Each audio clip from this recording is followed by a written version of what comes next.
What are you wearing and why? Never mind. You better be planning on sharing that candy. A Halloween party, huh?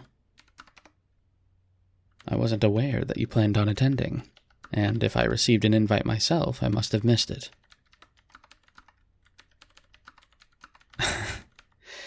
I can assure you that you would have been the only one who is upset that I didn't attend.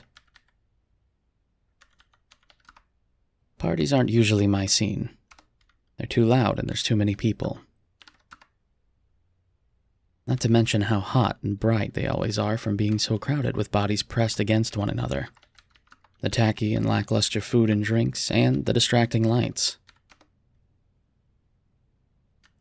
I would much rather spend my time on more important matters than spend it trying to socialize with people who never wanted me there in the first place.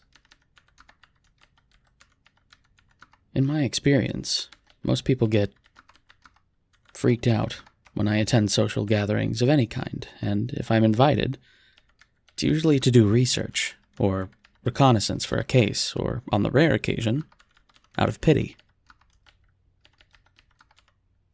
I'm sure you've noticed by now that I mostly keep to myself. You've got a curious look in your eyes, and I've noticed that you're inching closer to my desk. I don't know if you caught it. You must not have, but that floorboard under you squeaked a few seconds ago, and that wasn't even the first giveaway. I suppose you want to know what it is I'm doing on my laptop. Well, here. Light tried to make a bet with me earlier that I wouldn't find exact proof that the American cryptid known as Mothman exists. Of course, whilst this document here that you're reading through now outlines my findings thus far, it hasn't been without its difficulties. Most of what I can find are first or second-hand accounts of sightings. It seems mostly what's out there is simply word of mouth. The first sighting I can find any mention of is from teenagers in 1966 who were hanging out in the woods around an old explosives plant in Point Pleasant, West Virginia. Being as it came from 4 teenagers in the 60s and all of the issues that in the next decade held in that part of the world, I don't know how plausible or believable those supposed sightings really are. Several other people have said they saw him in the area, especially in those woods, which are now a wildlife preserve. Skeptics claim the runoff from the chemicals of the explosives plant could have mutated a bird of some kind, like an owl, but we both know that isn't scientifically possible. This is real life, not some superhero movie. The 4 teenagers who first spotted Mothman in the late 60s said they saw him shuffling into the old explosives plant. And they claim he was over 6 foot tall, with no arms or discernible head.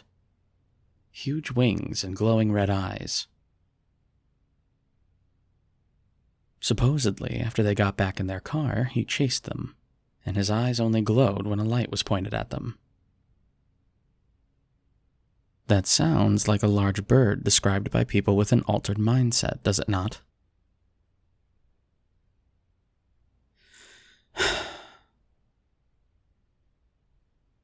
Over 1,000 sightings, and most say the same thing. They saw a large winged man between 6 to 8 feet with large wings and glowing red eyes.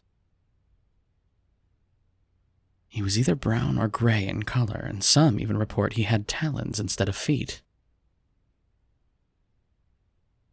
Again, just sounding like a large bird.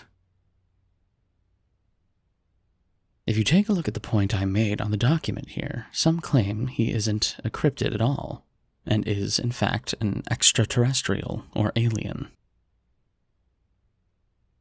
Some claim he's a ghost. Neither of those make much sense, but when you couple that with the fact that after sightings of Mothman there were more UFO sightings, Police dispatch going haywire, things moving on their own with seemingly no outside influence. And then there's the side effects many claim to have after they saw him. Some claim to have migraines and anxiety as well as paranoia. They say they have premonitions and psychic visions, which, if you think about it, could be attributed to some kind of mass hallucination. There were sightings up in Chicago in 2017, with over 20 reports made between the 7th of April and the 29th of July.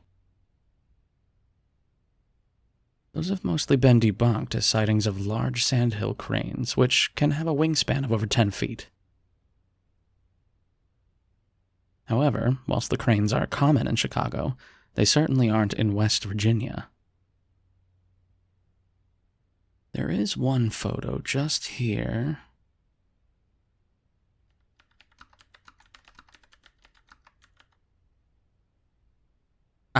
Here. I almost lost where I put it for a moment there. Anyway, this photo here, as blurry as it is from an anonymous source from 2016.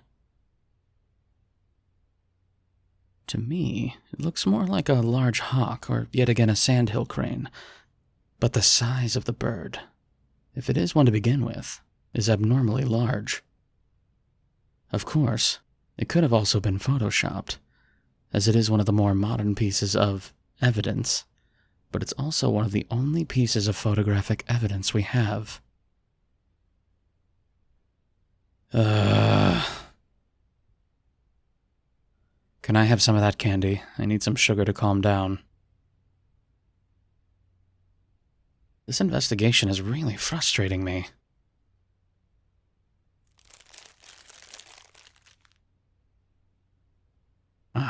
Thank you. Ordinarily, I would prefer a piece of cake or something, but this will have to do for now. Ooh, you have my favorite.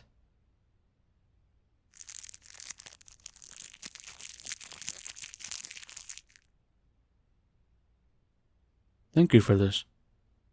I think my sugar levels were getting low.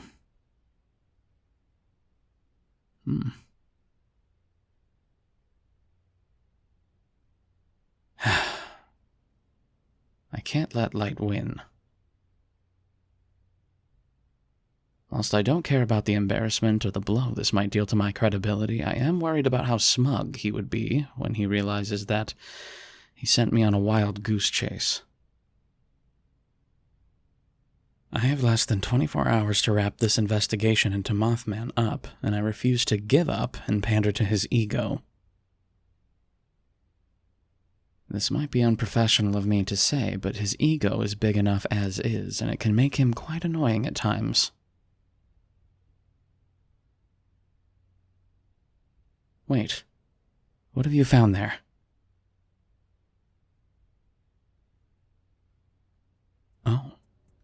Oh wow. I think you might have cracked this case. Would you like to keep me company while I finish writing this report up? If you want to help out on another case, you should subscribe to the channel. And if you're one of our adult fans, be sure to check out patreon.com/Anigomi. Or you can order your own personal audio at anigomi.com/commissions. Thank you for your help.